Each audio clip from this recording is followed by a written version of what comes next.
Romanos capítulo 4. O que diremos então que Abraão, nosso pai, no que diz respeito à carne, encontrou? Porque se Abraão foi justificado pelas obras, ele tem de que se gloriar, mas não diante de Deus. Pois o que diz a Escritura?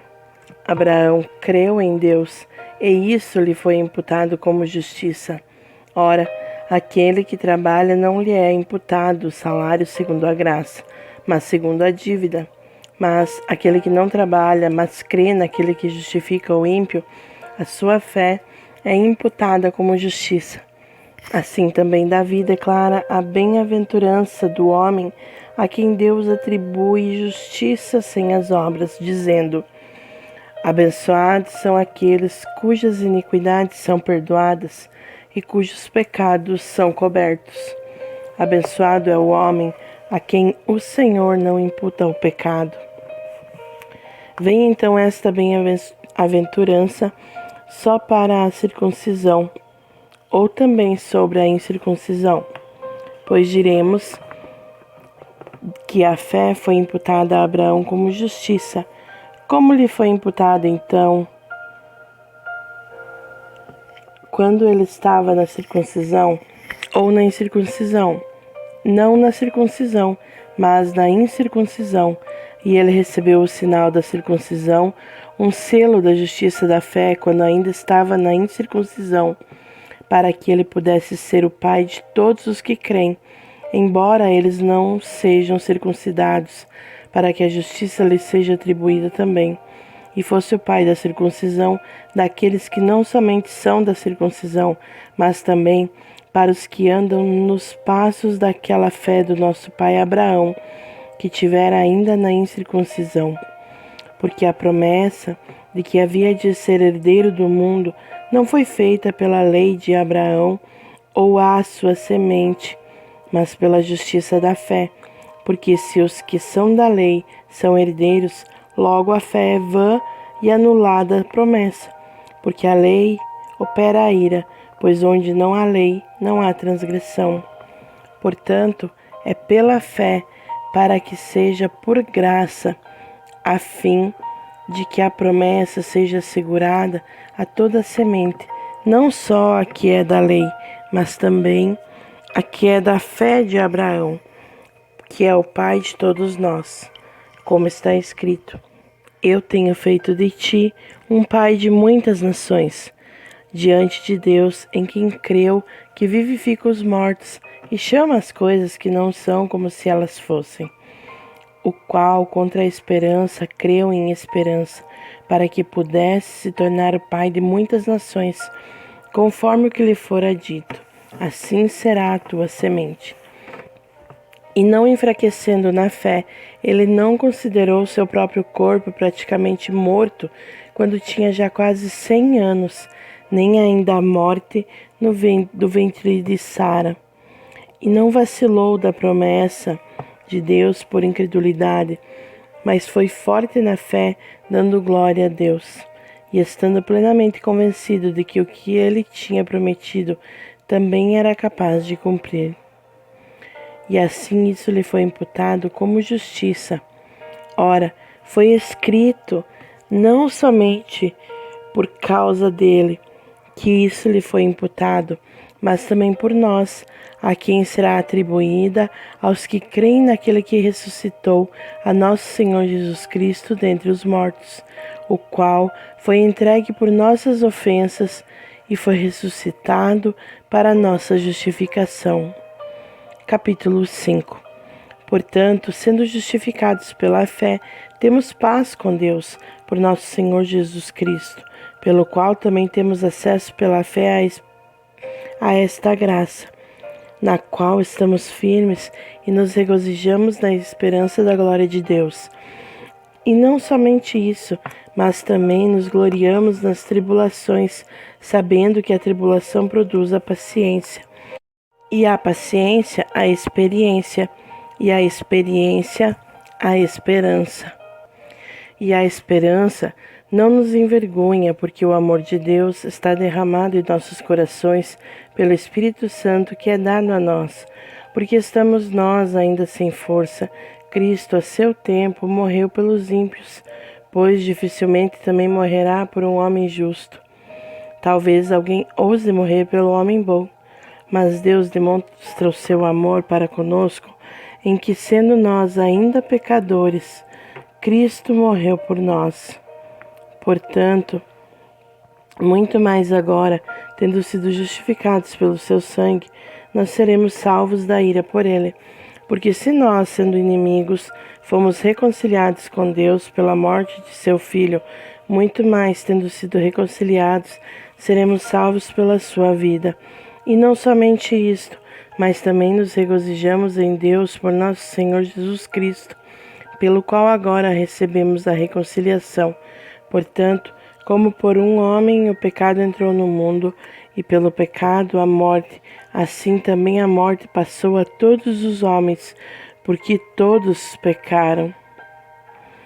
Porque até a lei, o pecado estava no mundo, mas o pecado não é imputado quando não há lei. No entanto, a morte reinou desde Adão até Moisés, até mesmo sobre aqueles que não tinham pecado, à semelhança da transgressão de Adão, o qual é a figura daquele que havia de vir. Mas o dom gratuito também não é como a transgressão, porque se pela transgressão de um morreram muitos, muito mais abundou a graça de Deus para os muitos, e o dom pela graça de um homem, Jesus Cristo. E não foi assim o dom como transgressão, por um só que pecou, porque o juízo veio por uma transgressão para condenação, mas o dom gratuito veio de muitas transgressões para justificação. Porque se pela transgressão de um homem a morte reinou por meio de um, muito mais os que recebem a abundância da graça e do dom da justiça reinarão em vida por meio de um, Jesus Cristo. Portanto, assim como pela transgressão de um veio o juízo sobre todos os homens para a condenação, assim também pela justiça de um veio o dom gratuito sobre todos os homens para a justificação de vida. Porque assim como pela desobediência de um só homem muitos foram feitos pecadores, assim pela obediência de um muitos serão feitos justos. Além disso, veio a lei para que a transgressão abundasse, mas onde o pecado abundou, superabundou a graça. Para que, assim como o pecado reinou na morte, também a graça reinasse pela justiça para a vida eterna, por Jesus Cristo, nosso Senhor. Capítulo 6. O que diremos então? Permaneceremos em pecado para que a graça possa abundar? De forma alguma. Como nós, que estamos mortos para o pecado, viveremos ainda nele? Não sabeis que todos os que fomos batizados em Jesus Cristo, fomos batizados na sua morte? Portanto, fomos sepultados com ele para a morte pelo batismo, para que assim como Cristo foi ressuscitado dentre os mortos pela glória do Pai, assim também nós andemos em novidade de vida. Porque se fomos plantados juntamente com ele na semelhança da sua morte, também o seremos na semelhança da sua ressurreição, sabendo isto, que o nosso velho homem foi crucificado com ele, para que o corpo do pecado pudesse ser destruído, para que não sirvamos mais ao pecado, porque aquele que morreu está liberto do pecado. Ora, se morremos com Cristo, cremos que também viveremos com ele, sabendo que, tendo sido Cristo ressuscitado dentre os mortos, já não morre, a morte não tem mais domínio sobre ele. Pois, quanto ao morrer, ele morreu uma só vez para o pecado, mas quanto ao viver, vive para Deus. Assim também vós, considerai-vos mortos de fato para o pecado, mas vivos para Deus em Jesus Cristo, nosso Senhor. Não reine, portanto, o pecado em vosso corpo mortal, para lhe obedecerdes em seus desejos. Nem tampouco apresentei os vossos membros como instrumentos de injustiça ao pecado, mas apresentai-vos a Deus como os que são vivos dentre mortos, e os vossos membros como instrumentos de justiça a Deus. Porque o pecado não terá domínio sobre vós, pois não estáis debaixo da lei, mas debaixo da graça. Por quê? Pecaremos porque não estamos debaixo da lei, mas debaixo da graça? De forma alguma. Não sabeis vós que a quem vos apresentardes como servos para obedecer-lhes, servos sois daquele a quem obedeceis, seja do pecado para a morte, ou da obediência para a justiça? Mas graças a Deus que fostes servos do pecado, mas obedecestes de coração a forma de doutrina a qual foste entregue. E tendo sido libertados do pecado, tornastes servos da justiça. Eu falo segundo a maneira dos homens, por causa da fraqueza da vossa carne, pois assim como apresentastes os vossos membros para servirem à justiça, para a santificação, porque quando éreis servos do pecado, estáveis livres da justiça. E que frutos tinheis então das coisas de que agora vos envergonhais? Porque o fim dessas coisas é a morte. Mas agora, tendo sido libertados do pecado e tendo-vos tornado servos de Deus, tendes o vosso fruto para a santificação e por fim a vida eterna. Porque o salário do pecado é a morte, mas o dom de Deus é a vida eterna por Jesus Cristo nosso Senhor. Capítulo 7. Não sabeis vós, irmãos, pois eu falo aos que conhecem a lei, que a lei tem domínio sobre o homem enquanto ele vive? Porque a mulher que tem marido está ligada pela lei ao marido, enquanto ele viver. Mas se o marido morrer, ela está livre da lei do marido. Então, assim, enquanto seu marido viver, se ela se casar com outro homem, será chamada adúltera. Mas, se seu marido morrer, ela está livre da lei e assim não será adúltera, mesmo que ela venha se casar com outro homem. Portanto, meus irmãos, também vós tornastes mortos para a lei pelo corpo de Cristo, para que chegasseis a ser de outro, do que foi ressuscitado dentre os mortos, a fim de que dessemos fruto para Deus. Porque enquanto estávamos na carne, as paixões dos pecados que eram pela lei operavam em nossos membros para trazerem frutos para a morte. Mas agora temos sido libertos da lei, tendo morrido para aquilo em que estávamos retidos, para que sirvamos em novidade de espírito e não na velhice da letra. O que diremos então? A lei é pecado? De forma alguma. Porém, eu não conheci o pecado senão pela lei, porque eu não conheceria o desejo se a lei não dissesse: tu não cobiçarás. Mas o pecado, tomando ocasião pelo mandamento, operou em mim todo tipo de concupiscência, porque sem a lei o pecado está morto. Outrora eu estava vivo sem a lei, mas quando o mandamento veio, o pecado reviveu e eu morri. E o mandamento que era ordenado para a vida, eu achei que era para a morte.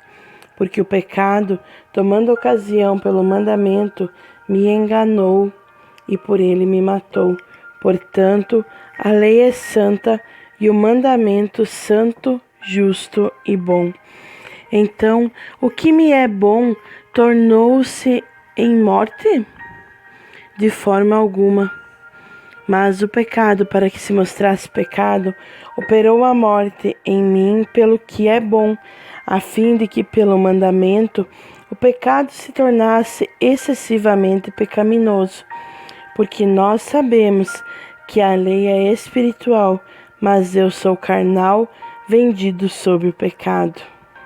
Porque o que eu faço não o permito, pois o que eu quero, isso não faço, mas o que odeio, isso eu faço. E se eu faço o que não quero, eu consinto que a lei é boa. Então, agora já não sou eu que faço isso, mas o pecado que habita em mim. Porque eu sei que em mim, isto é, na minha carne, não habitam coisas boas, pois o querer está presente em mim, mas o executar o bem eu não encontro. Porque o bem que eu quero fazer, não faço, mas o mal que não quero fazer, esse eu faço. Ora, se eu faço o que não quero, já não sou eu quem o faz, mas o pecado que habita em mim. Eu acho então esta lei, que quando quero fazer o bem, o mal está presente comigo, pois eu tenho prazer na lei de Deus, segundo o homem interior. Mas eu vejo outra lei nos meus membros, guerreando contra a lei da minha mente e me trazendo cativo debaixo da lei do pecado que está nos meus membros.